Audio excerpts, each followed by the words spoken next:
Pikirkan tentang bagaimana rasanya bangun setiap pagi dengan tekad untuk mencoba lagi, tanpa takut pada kesalahan atau jatuh yang meninggalkan jejak di dalam diri kamu. Bayangkan bahwa keraguan, ketidakamanan, dan kurangnya kepercayaan diri berhenti mengatur langkahmu. Terdengar sulit dipercaya, bukan? Tetapi para Stoik telah membuktikannya. Sementara yang lain terjebak dalam keputusasaan, mereka belajar untuk membangun kembali diri mereka berulang kali, hingga mengubah setiap kemunduran menjadi kesempatan untuk kembali lebih kuat. Bukan karena mereka tidak merasakan sakit atau ketakutan, tetapi karena mereka telah menemukan cara untuk menguasai pikiran mereka dan menemukan stabilitas di tengah badai. Hari ini saya ingin mengungkapkan bagaimana kamu juga bisa mencapainya melalui 12 pelajaran Stoik yang akan mengajarkanmu untuk bangkit, memulihkan kepercayaan diri, dan bergerak dengan disiplin menuju versi terbaik dirimu. Jika kamu menerapkan ajaran ini, kamu akan meninggalkan keraguan dan jatuh tidak akan memiliki kekuasaan atasmu lagi. Bukan karena hidup menjadi lebih mudah, tetapi karena kamu akan menjadi lebih kuat. Sebelum kita mulai, turun ke kolom komentar dan tulis, "Hari ini saya memutuskan untuk kembali mempercayai diri saya." Dengan tindakan ini, kamu berkomitmen untuk bangkit dengan tegas dan tidak membiarkan masa lalu menentukan masa sekarangmu. Tulis sekarang, dan mari kita mulai perjalanan transformasi ini. Jangan lewatkan pelajaran terakhir, karena itu akan membuatmu terdiam.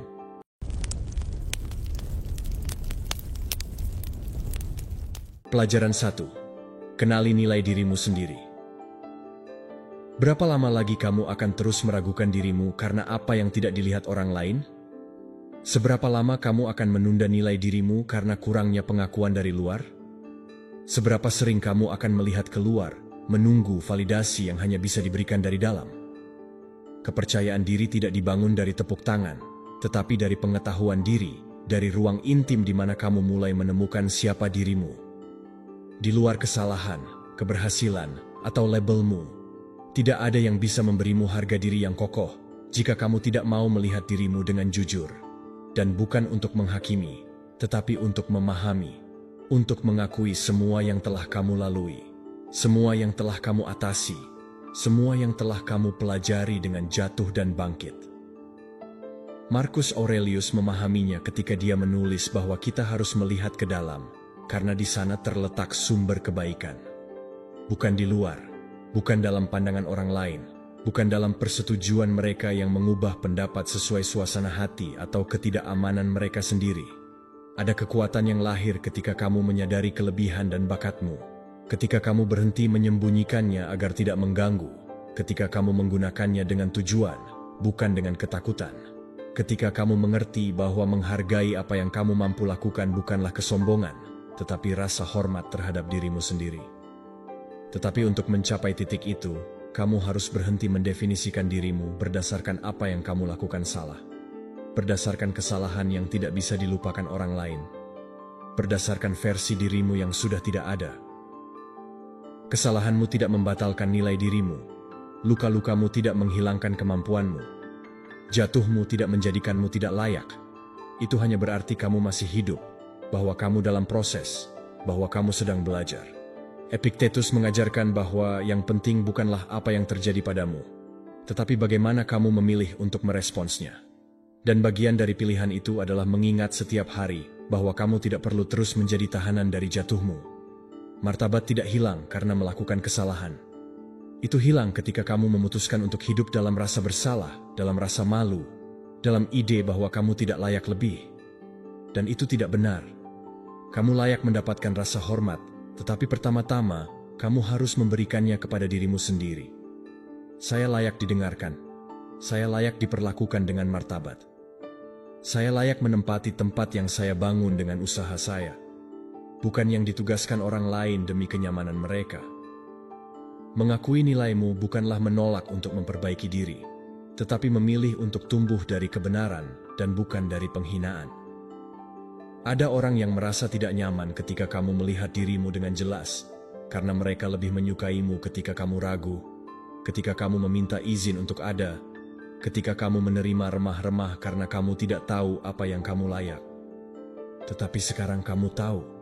Sekarang kamu bisa mulai melihat kekuatanmu dengan cinta, bukan dengan kesombongan, dengan ketegasan, bukan dengan ketakutan, dengan ketenangan, bukan dengan kecemasan. Tidak ada yang akan menjaga harga dirimu untukmu. Tidak ada yang akan menyembuhkan ketidakamananmu jika kamu tidak mengambil langkah pertama. Kamu tidak bisa mendelegasikan nilaimu. Kamu tidak bisa terus menunggu seseorang datang untuk memberitahumu apa yang sudah kamu tahu, tetapi tidak berani untuk mengakui. Seneca mengatakan bahwa kemenangan terbesar adalah menguasai diri sendiri, dan bagian dari penaklukan itu adalah berhenti meminta persetujuan, berhenti menyembunyikan bakatmu, berhenti menyembunyikan suaramu agar tidak mengganggu. Kamu memiliki hak untuk berjalan dengan kepala tegak, meskipun kamu tidak sempurna, untuk berbicara dengan percaya diri, meskipun kamu dalam proses, untuk memilih dari martabat, meskipun beberapa orang tidak memahaminya. Mulai hari ini, berhentilah merendahkan dirimu untuk menyesuaikan diri. Berhentilah meminta izin untuk menjadi dirimu. Berhentilah menunda nilaimu menunggu seseorang untuk mengesahkannya. Karena itu sudah ada di dalam dirimu. Karena itu selalu ada. Hanya saja kamu juga harus melihatnya. Jika kamu pernah merasa bahwa kamu kurang dari yang sebenarnya hanya karena orang lain tidak mengakuinya, saya mengundangmu untuk mengungkapkannya. Terkadang menuliskannya adalah cara paling jujur untuk menegaskannya. Tinggalkan jejakmu di kolom komentar dengan kalimat ini. Saya mengakui nilai saya dan tidak membutuhkan validasi dari orang lain untuk menegaskannya. Karena ketika kamu mulai mempercayainya, dunia mulai memperlakukanmu berbeda. Pelajaran 2. Belajar menguasai pikiranmu. Tidak semua yang kamu pikirkan adalah kebenaran. Tidak semua yang kamu rasakan layak mendapatkan perhatian dan tidak semua yang terjadi memerlukan reaksi segera. Itu adalah salah satu ajaran terdalam dari Stoicisme. Kekuatan yang sebenarnya tidak terletak pada mengendalikan dunia, tetapi pada belajar mengatur diri sendiri. Medan pertempuran pertama tidak berada di luar, tetapi di dalam pikiranmu. Di sanalah semuanya dimulai. Pikiran yang kamu ulang, cerita yang kamu ceritakan, interpretasi yang kamu buat, semua itu membentuk realitas emosionalmu. Oleh karena itu, belajar menguasai pikiranmu bukanlah kemewahan filosofis, tetapi kebutuhan vital. Marcus Aurelius mengatakannya dengan jelas. Kebahagiaan hidupmu tergantung pada kualitas pikiranmu, bukan pada apa yang terjadi padamu, tetapi pada bagaimana kamu memikirkannya. Dan itu membutuhkan disiplin, membutuhkan perhatian, membutuhkan praktik. Ini bukan tentang menekan emosi, tetapi mengamatinya tanpa membiarkan emosi mengambil alih. Kontrol mental adalah dasar dari Stoicisme, karena itu satu-satunya yang benar-benar milikmu. Kamu bisa kehilangan semua yang eksternal, tetapi selama kamu memiliki kemampuan untuk mengarahkan pikiranmu, kamu tetap bebas. Membedakan antara apa yang bisa kamu ubah dan apa yang tidak adalah titik awal, bukan resignasi, tetapi kebijaksanaan. Karena ketika kamu memfokuskan energimu pada apa yang tidak bisa kamu kontrol, kamu akan kehabisan tenaga, dipenuhi dengan kecemasan, frustrasi, kemarahan, dan semua itu mengaburkan penilaianmu, membuatmu terputus dari pusatmu, membuatmu bertindak dari reaktivitas, bukan dari kejelasan. Epictetus mengajarkan bahwa kita hanya memiliki kendali atas tindakan kita, pendapat kita, dan keinginan kita. Sisanya, cuaca, keputusan orang lain, masa lalu, masa depan yang tidak pasti, berada di luar jangkauan kita. Menerima itu adalah bentuk kebebasan, tetapi menguasai pikiran bukanlah sesuatu yang bisa dicapai dalam semalam. Ini adalah praktik, latihan harian, pelatihan yang berkelanjutan. Ini berarti menyadari ketika kamu terjebak dalam pikiran berulang dan negatif dan menghentikannya. Ini berarti tidak memberi makan kemarahan ketika seseorang memprovokasimu. Ini berarti mengamati ketakutan tanpa membiarkannya menghentikan keputusanmu. Menguasai pikiranmu tidak berarti berhenti merasakan, tetapi belajar menempatkan setiap emosi pada tempatnya, tidak bertindak dari impuls, tidak berbicara dari luka, tidak memutuskan dari kemarahan. dan itu hanya bisa dicapai dengan membudayakan ketenangan. Ketenangan bukanlah kelemahan, tetapi kekuatan yang terkontrol, kehadiran yang sadar, mengetahui bahwa kamu bisa bereaksi, tetapi memilih untuk tidak melakukannya. Seneca mengungkapkannya seperti ini: tidak ada yang lebih menyedihkan daripada pikiran yang gelisah oleh emosi yang seharusnya bisa dihindari. Dan itu benar. Berapa kali kamu mengatakan apa yang tidak ingin kamu katakan karena tidak menghentikan pikiran tepat waktu? Berapa banyak keputusan yang kamu buat dari ketakutan? Berapa kali kamu menghukum dirimu karena hal-hal yang hanya ada di kepalamu? Menguasai pikiranmu bukanlah melepaskan diri dari kenyataan, tetapi menyambungkan kembali dengan apa yang penting. Ini adalah mengingat bahwa kamu bukan kemarahanmu, bukan kesedihanmu, bukan kecemasanmu. Kamu adalah kesadaran yang bisa mengamati semua itu tanpa teridentifikasi. Kamu memiliki lebih banyak kekuatan daripada yang kamu pikirkan, tetapi itu ada di dalam diri. Itu ada dalam cara kamu memilih untuk menceritakan pengalamanmu, dalam bagaimana kamu memutuskan untuk menginterpretasikan fakta, dalam pikiran mana yang kamu pilih untuk diberi makan dan mana yang kamu biarkan berlalu. Bayangkan hidup di mana pikiran tidak lagi menyeretmu, di mana kamu bisa melihat badai emosional datang tetapi tidak basah, di mana pikiran negatif datang tetapi tidak tinggal, di mana kamu memiliki kekuatan untuk mengarahkan pikiranmu menuju ketenangan. Hidup itu bukanlah utopia, tetapi hasil dari praktik, dan kamu bisa mulai hari ini. Kamu tidak perlu mengubah semuanya sekaligus. Cukup mulai dengan mengamati, dengan bernapas sebelum bereaksi, dengan mempertanyakan setiap pikiran yang mengganggumu, karena tidak semua yang kamu pikirkan layak dipercaya. Jika kamu pernah merasa bahwa pikiranmu membawamu ke jalan yang tidak ingin kamu jalani, kamu bisa meninggalkan tanda perubahan. Tulis di kolom komentar pernyataan stoik ini. Saya mengarahkan pikiran saya, bukan mereka yang mengarahkan saya. Terkadang mengulangi frasa dengan kesadaran adalah langkah pertama untuk mengubah dari dalam. Pelajaran 3, ubah kegagalan menjadi pelajaran. Ada jalan yang hanya terungkap setelah kamu jatuh. Pelajaran yang tidak bisa dipelajari jika semuanya berjalan sesuai harapan. Dan meskipun saat itu menyakitkan, meskipun kamu merasakan beban kegagalan di pundakmu, seiring berjalannya waktu kamu mengerti bahwa itu bukanlah akhir, tetapi transisi, tahap yang diperlukan untuk tumbuh. Setiap jatuh, betapapun sulitnya, mengandung kesempatan tersembunyi. Kesempatan untuk lebih mengenal dirimu, untuk mengatur kembali prioritasmu, untuk menyesuaikan jalanmu. Tetapi untuk melihatnya, kamu perlu melepaskan penilaian.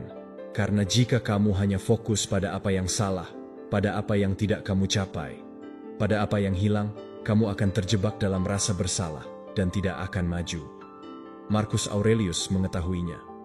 Hidup bukanlah menunggu agar segala sesuatunya berjalan sesuai keinginan, tetapi menerima apa yang datang dan mengubahnya. Dan transformasi itu dimulai dari cara kamu menginterpretasikan kegagalan, bukan sebagai kekalahan yang definitif, tetapi sebagai langkah dalam proses, sebagai bagian dari jalan, bukan sebagai akhirnya. Hindari menghakimi dirimu dengan keras. Kamu bukan kesalahanmu, bukan jatuhmu, bukan versi dirimu yang tidak tahu apa yang harus dilakukan pada saat tertentu. Kamu adalah seseorang yang sedang belajar, yang sedang terbentuk, yang sedang tumbuh melalui pengalaman, bahkan yang paling menyakitkan. Epictetus mengajarkan bahwa kita tidak bisa memilih semua yang terjadi pada kita, tetapi kita bisa memutuskan bagaimana kita merespons. Dan respons terbaik terhadap kegagalan bukanlah kritik diri yang berlebihan atau menyerah, tetapi refleksi. Tanyakan pada dirimu, apa yang bisa saya pelajari dari ini? Pola apa yang terulang? Apa yang bisa saya lakukan berbeda lain kali? Karena jika kamu hanya mengeluh, kamu akan terjebak. Tetapi jika kamu merenung, kamu akan berevolusi. Tidak ada yang membangun kekuatan tanpa terlebih dahulu merasakan kelemahan. Tidak ada yang mencapai kebijaksanaan tanpa terlebih dahulu melakukan kesalahan. Tidak ada yang menjadi tangguh tanpa mengalami kehilangan. Kegagalan adalah bagian dari jalan bagi mereka yang berani. Mereka yang tidak pernah gagal mungkin tidak pernah mencoba sesuatu yang menantang. Seneca mengatakan bahwa mereka yang takut gagal juga takut akan kesuksesan. karena keduanya membutuhkan keberanian, dan dia benar. Menerima jatuhmu tanpa terjebak di tanah. Mengakui kesalahanmu tanpa menjadi kesalahan itu. Bangkit tanpa kehilangan keyakinan pada dirimu sendiri. Itu adalah keberanian, itu adalah pertumbuhan, itu adalah transformasi. Bayangkan, sejenak semua yang telah kamu atasi. Saat-saat di mana kamu berpikir, kamu tidak bisa lebih, tetapi kamu terus melangkah. Situasi di mana kamu membuat kesalahan, tetapi setelah itu kamu bertindak lebih baik. Momen di mana kamu menyentuh dasar, tetapi menemukan jalan keluar. Apakah tidak ada pembelajaran di sana? Tidak ada kekuatan di sana? Tidak ada nilai dalam melanjutkan, bahkan ketika tidak semuanya berjalan baik? Tentu ada, karena kegagalan tidak mendefinisikanmu, tetapi penguasaan dirimu yang melakukannya. Tidak peduli berapa kali kamu jatuh, tetapi berapa kali kamu menggunakan jatuh itu untuk mendorong dirimu menuju versi yang lebih baik. Mengubah kegagalan menjadi pelajaran adalah sikap, keputusan internal, pandangan yang lebih bijak tentang dirimu dan tentang hidup. Ini bukan tentang berpura-pura tidak terjadi apa-apa, tetapi menghadapi itu dan berkata, ini juga membantuku tumbuh. Mulai hari ini, kamu bisa berhenti memikul kegagalan sebagai beban rasa malu, dan mulai melihatnya sebagai kompas, sebagai sinyal yang menunjukkan apa yang masih bisa kamu perbaiki, sebagai bagian yang tak terhindarkan dan berharga dari proses membangun dirimu. Jika kamu pernah merasa bahwa kegagalan mendefinisikan ceritamu, mungkin ini adalah waktu yang tepat untuk memberikan makna baru padanya. Kamu bisa mulai dengan menuliskannya sebagai cara untuk menegaskannya. Tinggalkan jejakmu di kolom komentar dengan kalimat ini. Saya bukan kesalahan saya. Saya adalah apa yang saya putuskan untuk pelajari darinya, karena siapa yang memilih untuk belajar sudah mengubah. Pelajaran 4. Disiplin sebagai penggerak kepercayaan. Kamu tidak perlu merasa termotivasi setiap hari untuk maju. Apa yang benar-benar akan membawamu jauh bukanlah emosi saat itu, tetapi kemampuan untuk bertindak, bahkan ketika tidak ada keinginan. Disiplin tidak selalu spektakuler, tetapi sangat mengubah. Ini diam, konstan, seringkali tidak nyaman, tetapi sangat efektif. Sementara motivasi datang dan pergi, disiplin menjadi benang tak terlihat yang menahan kemajuanmu. Dan lebih dari membantumu mencapai tujuan eksternal, ada sesuatu yang bahkan lebih kuat yang ditawarkannya, yaitu kepercayaan. Ya, karena memenuhi komitmenmu memperkuat harga dirimu. Tidak ada perasaan yang lebih besar dari rasa hormat pada diri sendiri, selain mengetahui bahwa kamu bisa mempercayai dirimu, bahwa kamu melakukan apa yang kamu katakan akan kamu lakukan, bahwa kamu mendukung dirimu bahkan ketika tidak ada yang melihat. Marcus Aurelius merasakannya ketika dia berbicara tentang hidup selaras dengan diri sendiri, bertindak sesuai dengan prinsip-prinsipmu, menjaga konsistensi internal, memilih yang benar meskipun sulit.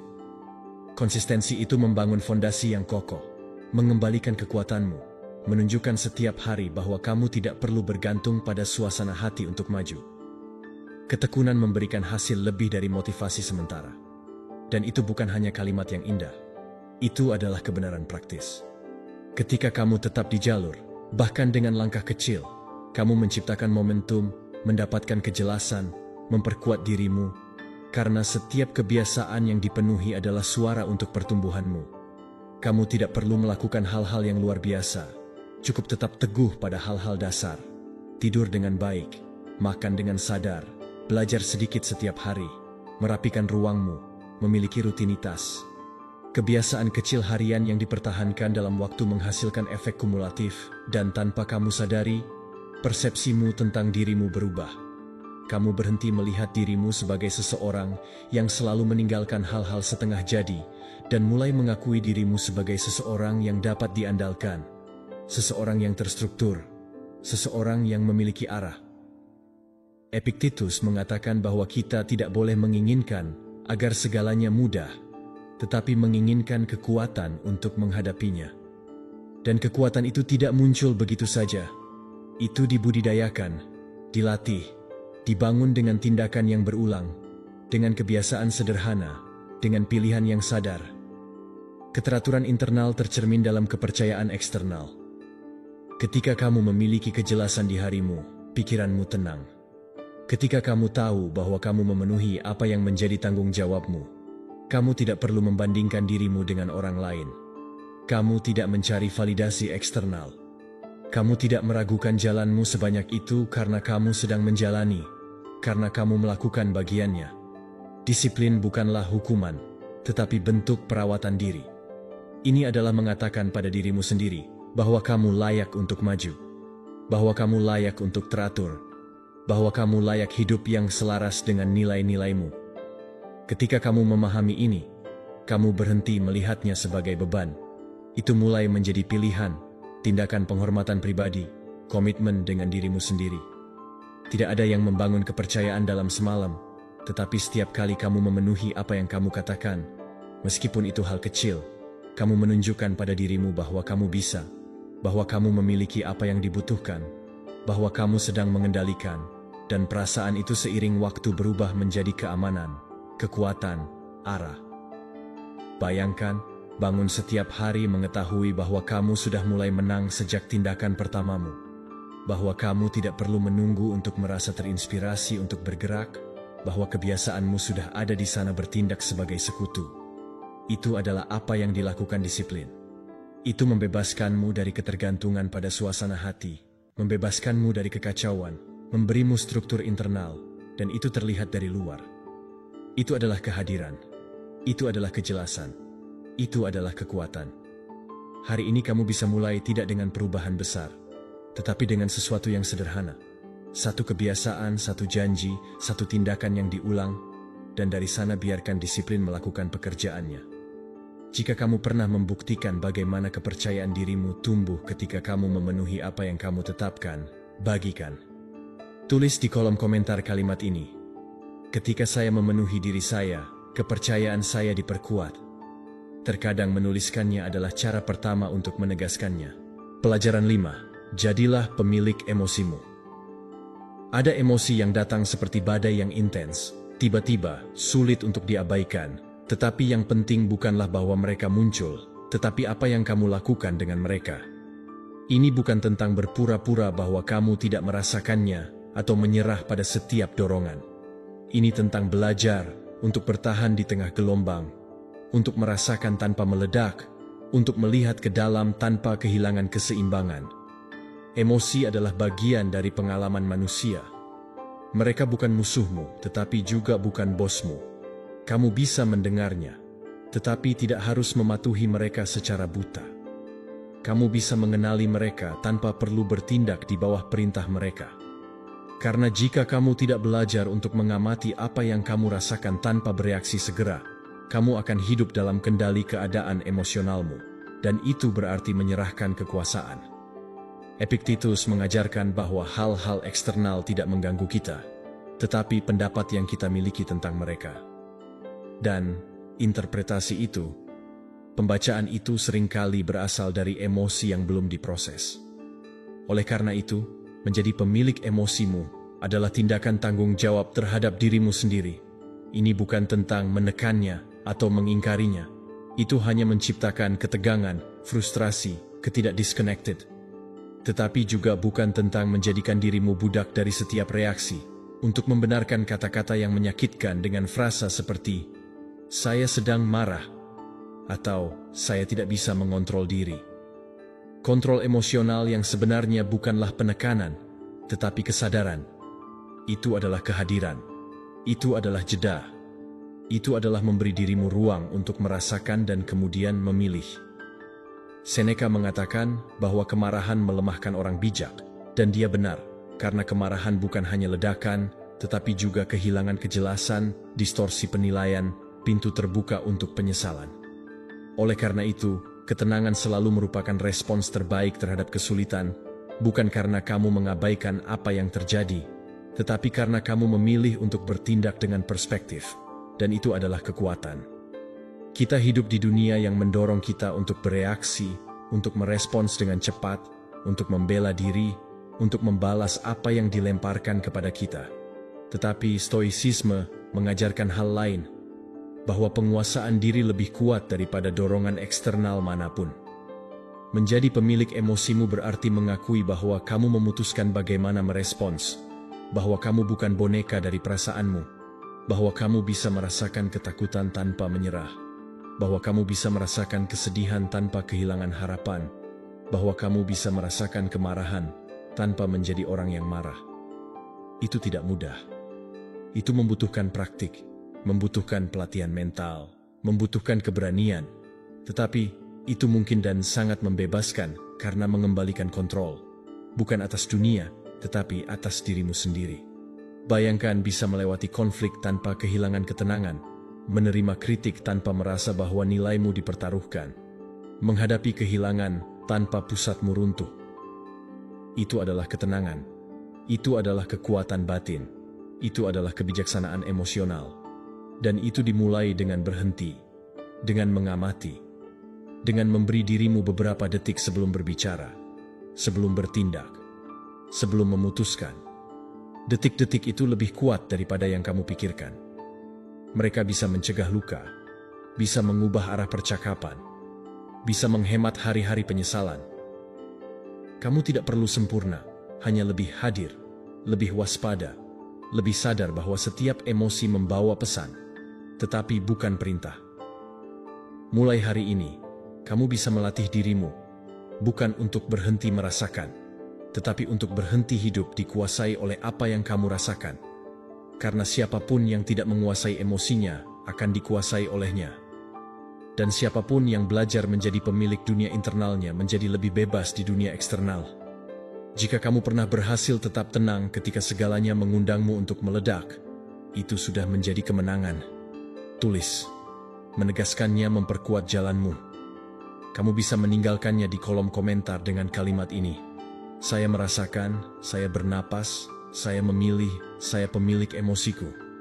Karena siapa yang bisa menenangkan diri sendiri sudah menaklukkan yang paling sulit. Pelajaran 6. Hidup di masa sekarang. Sedikit hal yang menyebabkan lebih banyak penderitaan daripada tinggal di waktu yang tidak ada. Masa lalu, dengan bayangannya, kesalahan, dan kerinduan tidak lagi ada. Masa depan, dengan ketidakpastiannya, harapan, dan ketakutannya, belum tiba. Namun, kita menghabiskan sebagian besar hidup kita di dua tempat itu. Kita menghukum diri kita untuk apa yang telah terjadi.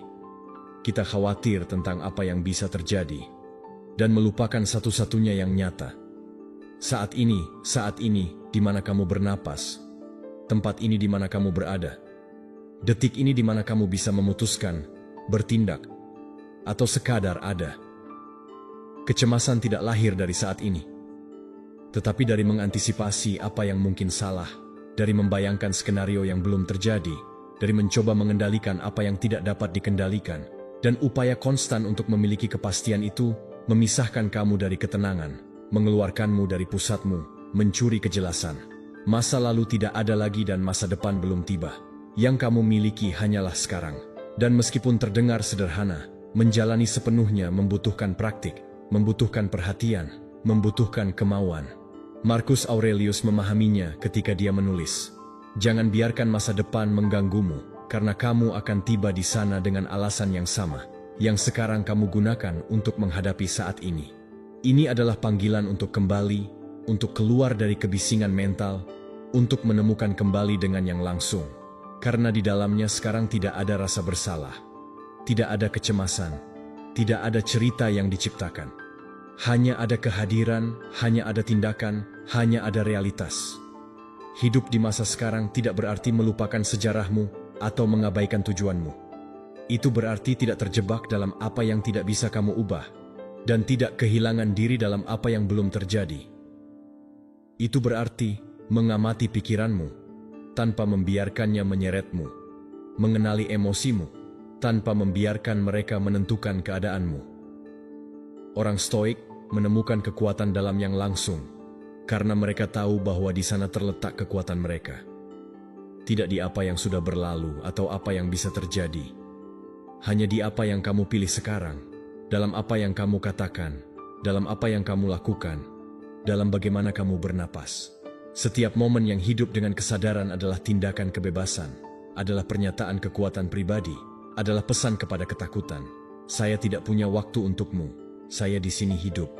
Dan itu bukan pelarian, itu adalah kebijaksanaan. Karena hidup di masa sekarang mengurangi kekuasaan ketakutan. Itu menghilangkan makanannya, memotong benang pikiran yang mendukungnya. Seneca mengatakan bahwa kita lebih menderita dalam imajinasi daripada dalam kenyataan. Dan dia benar. Berapa kali kamu menderita karena hal-hal yang tidak pernah terjadi? Berapa kali kamu menghidupkan kesalahan seolah-olah dengan melakukannya kamu bisa memperbaikinya? Berapa kali kamu tidak hadir di saat ini menunggu momen sempurna yang tidak pernah datang?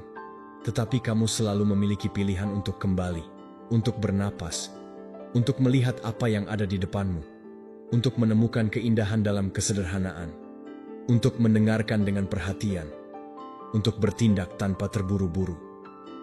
Kamu tidak perlu melakukan perubahan besar, hanya satu keputusan.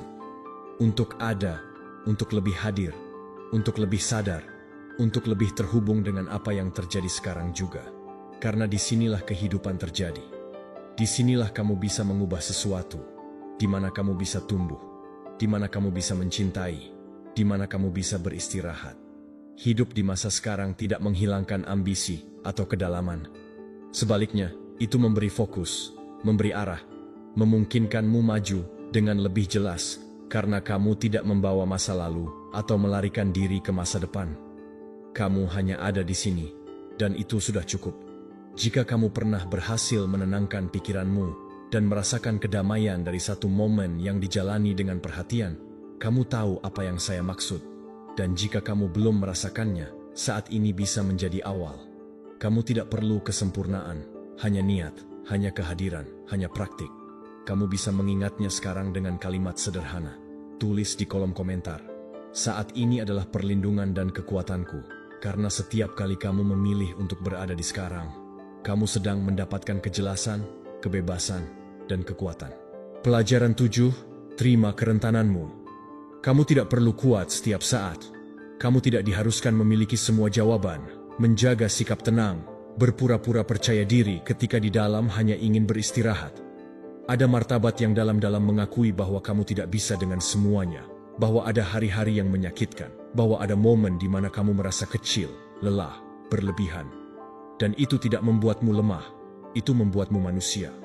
Mengakui batasanmu bukanlah menyerah, tetapi memahami naturamu. Itu adalah menghormati prosesmu. Melepaskan topeng kesempurnaan dan memeluk diri dengan jujur. Karena kekuatan sejati tidak ditemukan dalam penolakan atas rasa sakit, tetapi dalam kemampuan untuk melihatnya dengan ketenangan.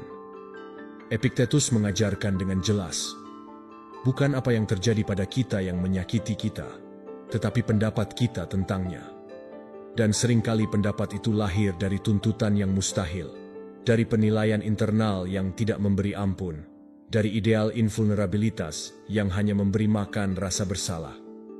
Tuntutan diri yang ekstrem tidak membuatmu lebih kuat, tetapi menjauhkanmu dari dirimu sendiri, menjadi lebih keras, lebih tegang, lebih tidak mampu terhubung dengan kebenaran dirimu. Dan tanpa koneksi itu, tidak ada kepercayaan yang nyata, karena siapa yang menghakimi dirinya sendiri tanpa belas kasihan hidup dalam ketidakpercayaan terhadap nilainya sendiri. Menerima kerentanan bukanlah menyerah, tetapi mengakui bahwa kamu sedang dalam perjalanan, bahwa kamu membangun dirimu setiap hari, bahwa kamu bisa memiliki luka dan tetap maju, bahwa kamu bisa gagal dan tetap berharga, bahwa kamu bisa menangis dan tetap layak dihormati. Stoicisme, jauh dari apa yang banyak orang pikirkan, bukanlah filosofi penguatan emosional, tetapi tentang kejelasan internal. Itu adalah mengetahui apa yang tergantung padamu dan apa yang tidak. Itu adalah menerima kondisi manusia dengan segala tingginya dan rendahnya, dengan ketidakpastian dan kerapuhannya, bukan untuk tinggal di sana, tetapi untuk berangkat dari sana dengan lebih bijak. Marcus Aurelius menulis dalam meditasi sebagai latihan untuk mengingatkan dirinya bahwa dia bukan dewa, tetapi seorang manusia, makhluk dengan keraguan, dengan emosi, dengan kemunduran. Dan dalam pengakuan itu, dia menemukan kekuatan, karena ini bukan tentang menghilangkan kerentanan, tetapi berhenti menyembunyikannya, berhenti hidup takut bahwa itu akan terlihat, berhenti menggunakan topeng yang menjauhkanmu dari dirimu. Ada kelembutan yang berani pada mereka yang melihat diri mereka tanpa kekerasan, yang memperbolehkan diri mereka untuk ada tanpa menuntut kesempurnaan, yang memeluk diri mereka bahkan ketika mereka tidak dalam versi terbaik mereka. Kelembutan itu diperlukan. Kasih sayang itu mendesak, karena tidak ada yang tumbuh dari hukuman. Tidak ada yang sembuh dari tuntutan buta. Tidak ada yang mekar ketika hanya fokus pada apa yang hilang. Jadilah penuh kasih pada dirimu sendiri dalam prosesmu, bukan karena kamu tidak bisa memperbaiki, tetapi karena memperbaiki dari cinta jauh lebih kuat daripada melakukannya dari penolakan. Bayangkan hidup dengan pengetahuan bahwa kamu tidak perlu membuktikan apapun, bahwa kamu tidak perlu menyembunyikan lukamu, bahwa kamu bisa meminta bantuan, bahwa kamu bisa berhenti ketika kamu membutuhkannya, bahwa kamu bisa mengubah pendapat, menangis dalam diam, berbicara dengan jujur, tanpa takut bahwa itu akan mengurangi nilaimu, karena itu tidak mengurangi. Itu membuatmu manusia, menghubungkanmu, membebaskanmu. Hari ini kamu bisa memilih cara berbeda untuk berhubungan dengan dirimu, yang lebih baik, lebih sabar, lebih nyata. Kamu bisa mulai dengan berhenti menuntut dirimu untuk tidak tergoyahkan. Kamu bisa mulai dengan mendengarkan apa yang kamu rasakan tanpa menghakimi dirimu karena merasakannya. Kamu bisa mulai berbicara dengan suara yang paling sulit kamu dengar, suara pengertian. Jika kamu pernah merasa bahwa kamu harus menyembunyikan kerentananmu untuk diterima atau dihormati, hari ini kamu bisa menulis yang sebaliknya, menegaskannya dengan suaramu. Tinggalkan di kolom komentar dengan kalimat ini: "Saya menerima diri saya sepenuhnya, juga dalam kerentanan saya, karena siapa yang menerima tanpa syarat mulai hidup dari tempat yang lebih bebas." Pelajaran 8. Kelilingi dirimu dengan lingkaran yang menginspirasi. Kamu tidak harus kuat setiap saat. Kamu tidak wajib memiliki semua jawaban, menjaga sikap, atau berpura-pura percaya diri ketika di dalam hati kamu hanya ingin beristirahat. Ada martabat yang dalam-dalam mengakui bahwa kamu tidak bisa mengatasi segalanya, bahwa ada hari-hari yang menyakitkan, dan ada momen di mana kamu merasa kecil, lelah, dan kewalahan. Itu tidak membuatmu lemah. Itu membuatmu manusia. Mengakui batasanmu bukanlah menyerah. Itu adalah memahami sifatmu. Itu adalah menghormati prosesmu, melepaskan topeng kesempurnaan, dan memeluk dirimu dengan kejujuran. Karena kekuatan sejati tidak ditemukan dalam penyangkalan rasa sakit, melainkan dalam kemampuan untuk melihatnya dengan ketenangan. Epictetus mengajarkannya dengan jelas, bukan apa yang terjadi pada kita yang menyakiti kita, tetapi pendapat kita tentang itu. Dan seringkali, pendapat itu lahir dari tuntutan yang tidak mungkin, dari penilaian internal yang tidak memberi ampun, dari ideal ketidakberdayaan yang hanya memberi makan rasa bersalah. Tuntutan diri yang ekstrim tidak membuatmu lebih kuat. Itu menjadikanmu lebih jauh dari dirimu sendiri, lebih keras, lebih tegang, dan lebih tidak mampu terhubung dengan kebenaranmu. Tanpa koneksi itu, tidak ada kepercayaan yang nyata. Karena siapa yang menilai dirinya tanpa belas kasihan hidup dengan ketidakpercayaan terhadap nilai dirinya sendiri. Menerima kerentananmu bukanlah menyerah. Ini adalah pengakuan bahwa kamu sedang dalam perjalanan, bahwa kamu membangun dirimu setiap hari, bahwa kamu bisa memiliki luka dan tetap maju, bahwa kamu bisa gagal dan tetap berharga, bahwa kamu bisa menangis dan tetap layak dihormati. Stoicisme, jauh dari apa yang banyak orang pikirkan, bukanlah filosofi penguatan emosional, melainkan kejelasan batin. Ini adalah mengetahui apa yang tergantung padamu dan apa yang tidak. Ini adalah menerima kondisi manusia dengan segala suka dan duka, dengan ketidakpastian dan kelemahan, bukan untuk tetap di situ, tetapi untuk berangkat dari sana dengan lebih bijaksana. Marcus Aurelius menulis dalam meditasi-meditasinya sebagai latihan untuk mengingatkan dirinya bahwa dia bukan Tuhan, melainkan seorang manusia, makhluk yang memiliki keraguan, emosi, dan kemunduran. Dalam pengakuan itu, ia menemukan kekuatan, karena bukan tentang menghilangkan kerentanan, tetapi tentang berhenti menyembunyikannya. Berhenti hidup dalam ketakutan akan terlihat, dan berhenti menggunakan topeng yang menjauhkanmu dari dirimu. Ada kelembutan berani dalam seseorang yang melihat dirinya tanpa kekerasan, yang membiarkan dirinya menjadi tanpa menuntut kesempurnaan, yang memeluk dirinya bahkan ketika dia tidak dalam versi terbaiknya. Kelembutan itu diperlukan, belas kasihan itu mendesak, karena tidak ada yang tumbuh dari hukuman, tidak ada yang sembuh dari tuntutan yang buta, dan tidak ada yang berkembang ketika hanya fokus pada apa yang hilang. Jadilah penuh belas kasih pada dirimu dalam prosesmu, bukan karena kamu tidak bisa memperbaiki, tetapi karena memperbaiki dari cinta jauh lebih kuat daripada melakukannya dari penolakan.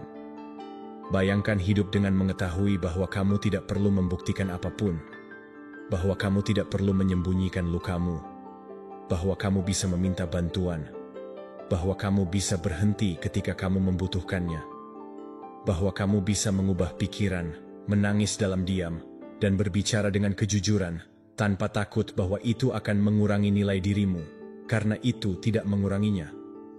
Itu membuatmu lebih manusiawi, menghubungkanmu, dan membebaskanmu. Hari ini, kamu bisa memilih cara yang berbeda untuk berhubungan dengan dirimu, yang lebih baik, lebih sabar, lebih nyata. Kamu bisa mulai dengan berhenti menuntut dirimu untuk tidak tergoyahkan.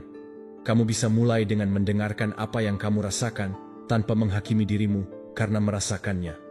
Kamu bisa mulai berbicara dengan suara yang paling sulit kamu dengar, yaitu suara pemahaman. Jika suatu saat kamu merasa harus menyembunyikan kerentananmu untuk diterima atau dihormati, hari ini kamu bisa menulis sebaliknya, menegaskannya dengan suaramu.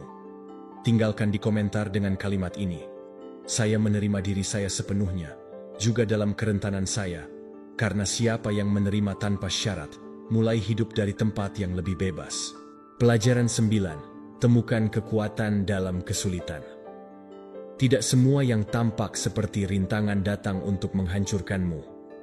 Terkadang, apa yang datang untuk mematahkanmu adalah apa yang membentukmu. Ada saat-saat ketika hidup terasa menekan, ketika semuanya tampak kehilangan makna, ketika tanah bergetar di bawah kakimu. Dan di sanalah, tepat di sana, kamu bisa menemukan kekuatan yang bahkan tidak kamu ketahui ada. Bukan karena rasa sakit itu baik dengan sendirinya, tetapi karena itu bisa menjadi katalisator, alat transformasi, ujian yang mengungkapkan dari apa kamu terbuat. Ujian adalah latihan untuk karakter. Justru keadaan sulit itulah yang mengundangmu untuk memutuskan apakah kamu berhenti atau bangkit. Apakah kamu mendefinisikan dirimu dengan kejatuhan atau dengan cara kamu bangkit. Kesulitan adalah guru yang keras tetapi efektif. Tidak ada pertanyaan apakah kamu siap. Tidak menunggu sampai kamu memiliki semuanya di bawah kendali. Ia datang, mengguncang, menuntut, dan kamu memutuskan bagaimana merespons. Marcus Aurelius, kaisar dan filsuf Stoik, tidak menulis meditasi-meditasinya dari menara Gading atau dalam saat-saat damai. Ia melakukannya di tengah perang, kehilangan, penyakit, dan pengkhianatan. Meskipun begitu, ia menemukan kebesaran di tengah krisis karena ia memahami sesuatu yang esensial, bahwa kamu tidak dapat mengendalikan segala sesuatu yang terjadi, tetapi kamu bisa mengendalikan apa yang kamu lakukan dengan itu. Itulah kebebasan sejati, bukan menghindari badai, tetapi menjaga kemudi tetap kokoh saat melintasi ombaknya.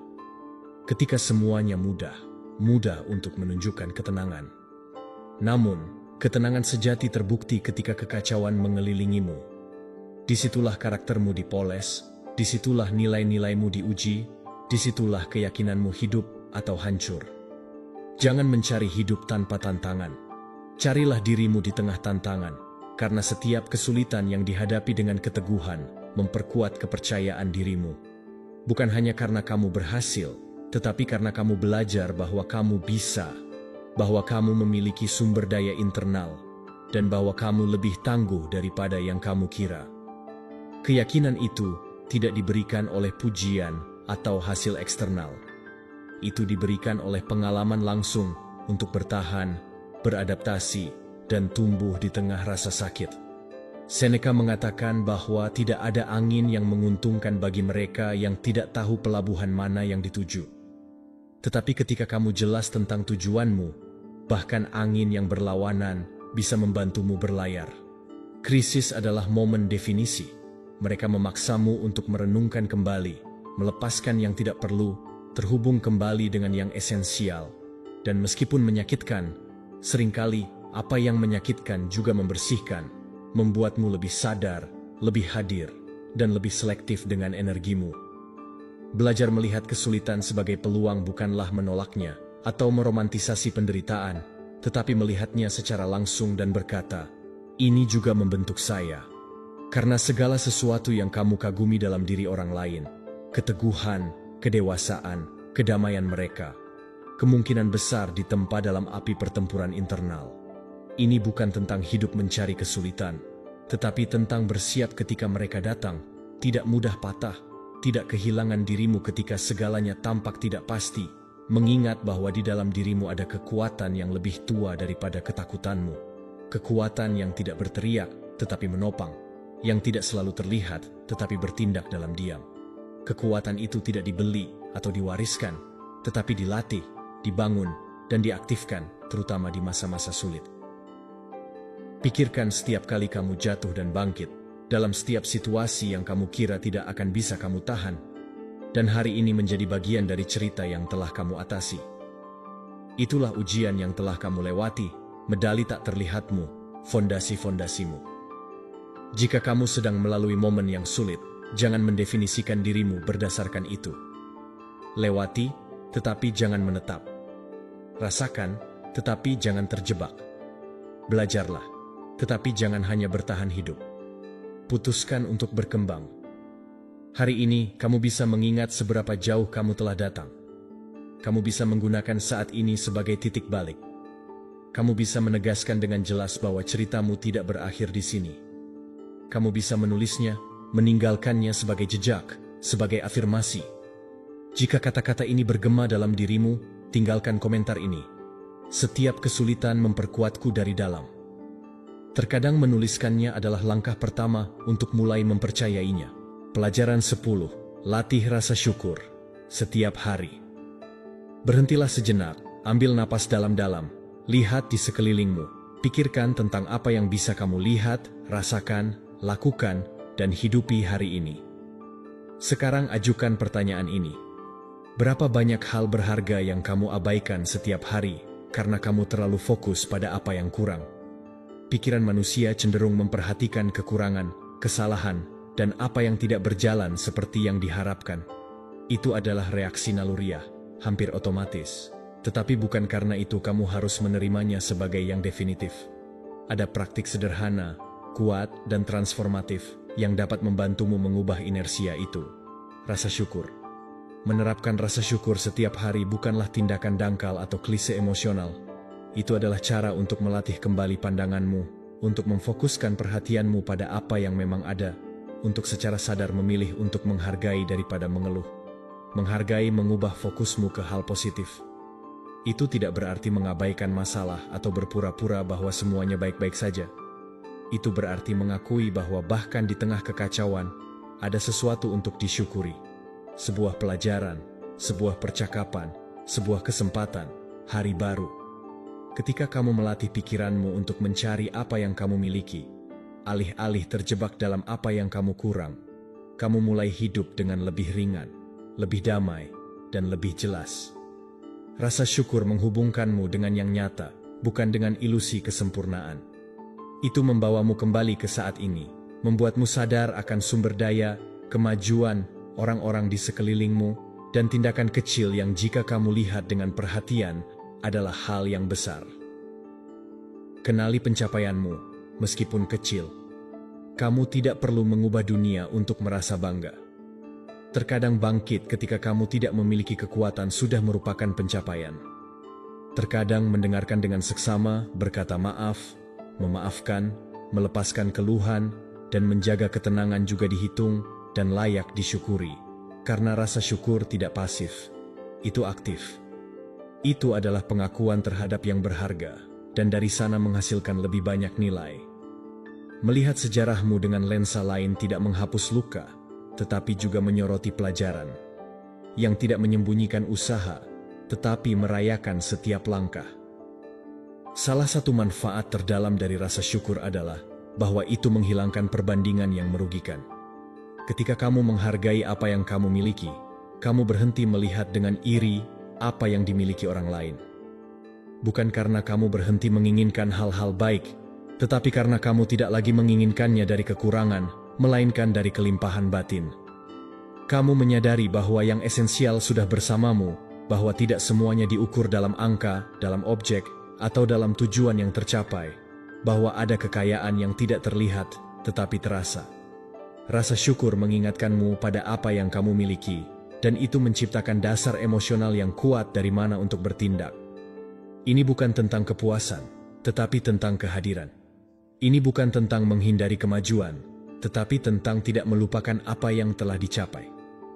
Seneca mengatakan bahwa siapa yang tidak menghargai apa yang dimilikinya, tidak akan pernah memiliki cukup, dan dia benar, karena kamu bisa memiliki banyak dan merasa kosong, atau memiliki sedikit dan merasa penuh. Perbedaannya tidak terletak di luar, tetapi dalam bagaimana kamu menginterpretasikannya.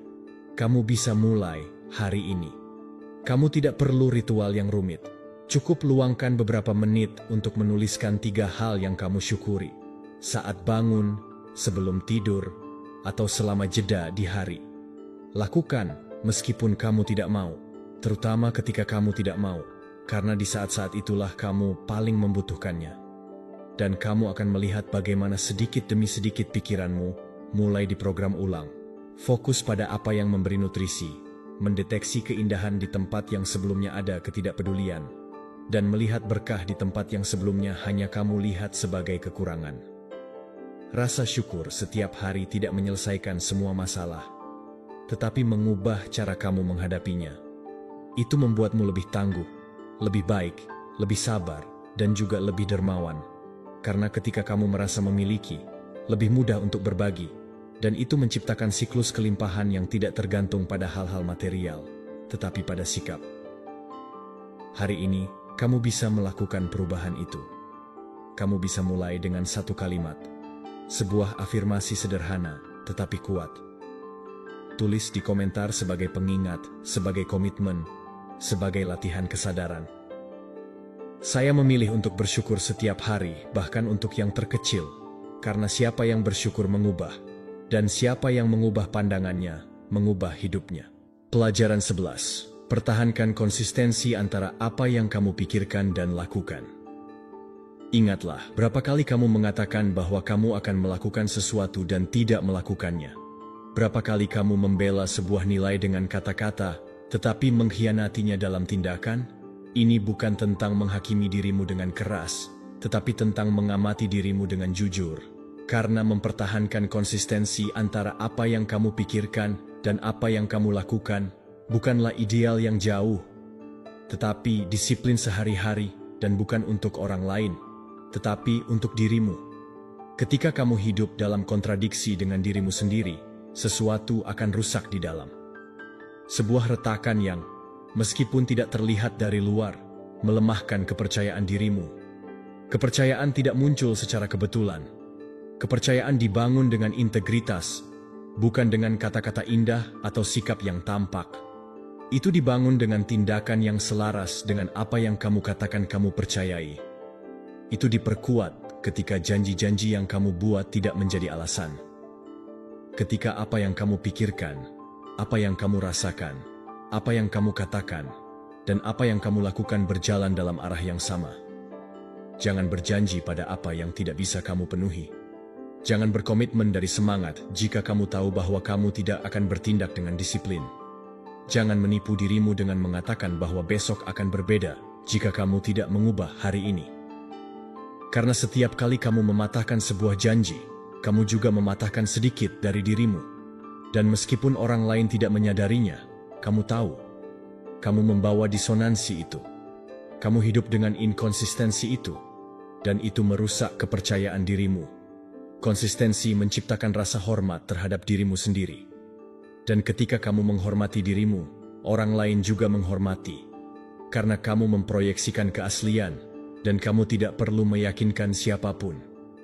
Karena siapapun yang melihatmu bertindak memperhatikan bahwa apa yang kamu lakukan bukan hanya pidato, tetapi praktik, Bukan hanya niat, tetapi contoh. Bukan hanya penampilan, tetapi keyakinan. Jadilah saksi terbaik bahwa kamu hidup sesuai dengan apa yang kamu khotbahkan. Kamu tidak perlu meneriakkannya, tidak perlu membuktikannya sepanjang waktu. Cukup hidup dengan itu, agar keputusanmu mencerminkan nilai-nilai kamu, agar perilakumu menjadi cermin dari pikiranmu. Marcus Aurelius, di tengah kekuasaannya sebagai kaisar, setiap hari menulis pengingat untuk tetap teguh pada prinsip-prinsipnya. Ia tahu bahwa godaan untuk menyimpang selalu ada, bahwa lingkungan bisa mendorong untuk membenarkan ketidakkonsistenan. Tetapi ia juga tahu bahwa pertarungan terbesarnya adalah dengan dirinya sendiri. Itulah sebabnya ia menulis, agar tidak melupakan, agar tidak kehilangan arah, agar tidak mengkhianati diri sendiri. Konsistensi tidak menuntut kesempurnaan, tetapi perhatian. Ini bukan tentang tidak pernah gagal, tetapi tentang mengakui ketika kamu melakukannya dan memperbaiki. Tentang memiliki keberanian untuk mengakui ketidakkonsistenan dan memperbaikinya. Tentang memiliki kerendahan hati untuk tumbuh dan keteguhan untuk mempertahankan keyakinanmu. Kita hidup di dunia di mana penampilan lebih berat daripada kebenaran, di mana mudah untuk mengatakan yang benar dan sulit untuk menjalaninya. Tetapi disitulah tantangan sejati, disitulah perbedaan antara yang hanya berbicara dan yang benar-benar bertindak, antara yang mengulangi kalimat indah dan yang berusaha menerapkannya ketika tidak ada yang melihat. Jika kamu ingin membangun hidup yang kokoh, mulailah dengan menyelaraskan pikiranmu dengan tindakanmu. Jangan menunggu hingga sempurna. Mulailah dari yang kecil. Jika kamu mengatakan bahwa kamu menghargai rasa hormat, praktikan rasa hormat bahkan ketika kamu marah. Jika kamu mengatakan bahwa kamu peduli pada kesehatanmu, lakukan tindakan yang konsisten dengan nilai itu. Jika kamu mengkhotbahkan kesabaran, tanamkan dalam momen-momen ujian. Dan jika kamu jatuh, karena kita semua jatuh, bangkitlah dengan lebih jelas. Tegaskan apa yang kamu percayai dan sesuaikan apa yang kamu lakukan. Karena setiap penyesuaian yang kamu buat menuju konsistensi mengembalikan kekuatan batinmu, dan kekuatan itu tidak diberikan oleh siapapun dari luar. Itu datang dari mengetahui bahwa kamu bisa mempercayai dirimu, bahwa ketika kamu berkata akan melakukannya, kamu melakukannya, bahwa ketika kamu menetapkan tujuan, kamu mengikutinya, bahwa ketika kamu berkomitmen, kamu memenuhi. Itu adalah bentuk harga diri yang mendalam, karena tidak didasarkan pada pujian eksternal, tetapi pada bukti internal. Hari ini, kamu bisa meninjau aspek mana yang tidak selaras dan bukan untuk menghukum dirimu, tetapi untuk memperkuat dasarmu, agar berjalan lebih mantap, agar menjaga kata-katamu sebagai tindakan suci, agar menjadi orang yang dapat dipercaya mulai dari dirimu sendiri. Jika pesan ini sesuai dengan apa yang kamu alami, tuliskan di komentar. Saya memilih untuk hidup dengan konsistensi antara apa yang saya pikirkan dan apa yang saya lakukan, karena menyatakan sebuah niat dengan kesadaran bisa menjadi langkah pertama untuk membangun hidup yang lebih utuh. Pelajaran 12. Pilih untuk bangkit sekali lagi. Bukan jatuh yang mendefinisikan ceritamu, tetapi apa yang kamu putuskan untuk lakukan setelah jatuh. Semua orang tersandung, semua orang gagal, dan semua orang pernah merasa pada suatu saat bahwa mereka tidak bisa lagi. Tetapi ada perbedaan esensial antara mereka yang tetap di tanah dan mereka yang, meskipun dengan luka, kelelahan, atau keraguan, memilih untuk berdiri sekali lagi. Si Stoik tidak menyerah pada pukulan pertama, atau kedua, atau ketiga, karena ia memahami bahwa setiap kejatuhan bukanlah hukuman akhir, tetapi bagian dari perjalanan. Ia tahu bahwa tidak ada kekuatan tanpa ujian, dan tidak ada karakter tanpa gesekan. Jatuh adalah bagian dari proses penguatan. Ini bukan kesalahan yang harus kamu hindari dengan segala cara. Ini adalah pengalaman yang bisa mengasahmu jika kamu tahu bagaimana melihatnya. Masalahnya bukan pada kegagalan, tetapi pada menyerah tanpa mencoba lagi. Pada percaya bahwa satu kemunduran membatalkan semua kemajuan. Pada berpikir bahwa rasa sakit membatalkan nilai dirimu. Dan tidak demikian, karena bahkan di saat-saat terendahmu masih ada dalam dirimu sebuah percikan yang bisa menyala, sebuah kekuatan yang meskipun padam untuk sementara tidak pernah sepenuhnya menghilang. Kekuatan itu disebut ketahanan, dan setiap kali kamu memilih untuk bangkit, kamu menegaskannya. Ini bukan tentang menyangkal kelelahan. Ini bukan tentang berpura-pura bahwa itu tidak menyakitkan. Ini tentang belajar bergerak meskipun dengan rasa takut, berjalan meskipun tidak melihat dengan jelas, dan mencoba lagi, dengan mengetahui bahwa kesuksesan tidak selalu datang dengan cepat, tetapi transformasi memang terjadi dalam usaha yang terus-menerus. Marcus Aurelius mengalaminya sebagai kaisar dan sebagai manusia. Ia tahu bahwa beban tanggung jawab bisa membebani, bahwa pertempuran lebih banyak terjadi di dalam diri ketimbang di luar, bahwa pikiran bisa menjadi musuh jika tidak dilatih. Dan meskipun begitu, ia menulis, merenung, dan merefleksikan, bukan karena ia sudah menaklukkan segalanya, tetapi karena ia memahami bahwa ia harus mengingatkan dirinya setiap hari bahwa ia memiliki kemampuan untuk memulai lagi. Setiap upaya baru membawamu lebih dekat ke kepercayaan penuh, bukan karena menjamin hasil yang langsung, tetapi karena membuktikan bahwa kamu mampu untuk tidak menyerah, untuk tidak melepaskan, untuk terus melangkah, bahkan ketika jalannya tampak menanjak. Setiap kali kamu memutuskan untuk melanjutkan, meskipun dengan langkah lambat, meskipun dengan keraguan, kamu sedang menulis ulang ceritamu. Kamu sedang membangun karakter yang tidak didasarkan pada kesempurnaan, tetapi pada ketekunan. Dan itu lebih berharga daripada setiap kesuksesan yang tampak. Karena ada kemenangan diam yang hanya kamu yang tahu. Seperti hari itu ketika kamu bangkit, meskipun ingin menyerah. Seperti percakapan sulit yang kamu putuskan untuk hadapi. Seperti tujuan yang kamu ambil kembali setelah banyak usaha yang gagal. Itulah pertempuran yang telah kamu menangkan, ujian yang telah kamu lalui, prestasi yang tidak terlihat. Dan jika kamu berhenti sejenak untuk memikirkannya, kamu akan melihat bahwa kamu telah jatuh banyak kali, tetapi kamu juga telah bangkit kembali. Bahwa kamu telah merasakan ketakutan, tetapi kamu terus melangkah. Bahwa kamu telah memiliki keraguan, tetapi kamu tidak berhenti mencari. Itulah ceritamu yang nyata, penuh dengan liku-liku, jeda, dan putaran yang tidak terduga, tetapi juga penuh dengan keteguhan. Jangan menghukum dirimu karena jatuh. Berikan selamat pada dirimu karena terus melangkah. Karena memilih untuk bangkit sekali lagi, karena tidak menyerah pada dirimu. Seneca mengatakan bahwa kesulitan mengungkapkan manusia. Dan itu benar, karena ketika semuanya berjalan baik, mudah untuk merasa kuat. Tetapi ketika segalanya tampak melawan dan kamu masih memilih untuk melanjutkan, disitulah kekuatanmu yang sebenarnya, yang tidak memerlukan tepuk tangan, yang lahir dalam keheningan dan terwujud dalam setiap usaha baru. Hari ini, kamu bisa memilih untuk mencoba lagi, untuk kembali percaya pada dirimu, untuk memulai lagi. Tidak peduli berapa kali kamu telah gagal sebelumnya. Tidak peduli berapa banyak suara yang memberitahumu bahwa kamu tidak bisa. Jika di dalam dirimu masih ada sedikit niat, itu cukup untuk mengambil langkah berikutnya. Jangan lakukan dengan sempurna. Lakukan dengan keberanian, lakukan dengan makna, lakukan dengan komitmen untuk setia pada dirimu sendiri. Bahkan ketika tidak ada orang lain yang memperhatikannya. Dan jika kata-kata ini telah menyentuh sesuatu dalam dirimu, tinggalkan jejakmu di komentar dengan kalimat ini. Hari ini saya memilih untuk bangkit. Sekali lagi. Karena siapa yang bangkit kembali, sudah mengalahkan masa lalu, dan membangun masa depan yang lebih kuat. Jika kamu telah sampai di sini, tuliskan di komentar. Kekuatan saya lebih besar daripada jatuh saya. Saya mengundangmu untuk berlangganan, mengaktifkan notifikasi, dan berkomentar agar YouTube mengenali bahwa video ini berguna bagi orang-orang seperti kamu. Ini memotivasi kami untuk terus membuat konten serupa di masa depan. Saya sarankan kamu memeriksa 2 video terakhir yang kami rekomendasikan.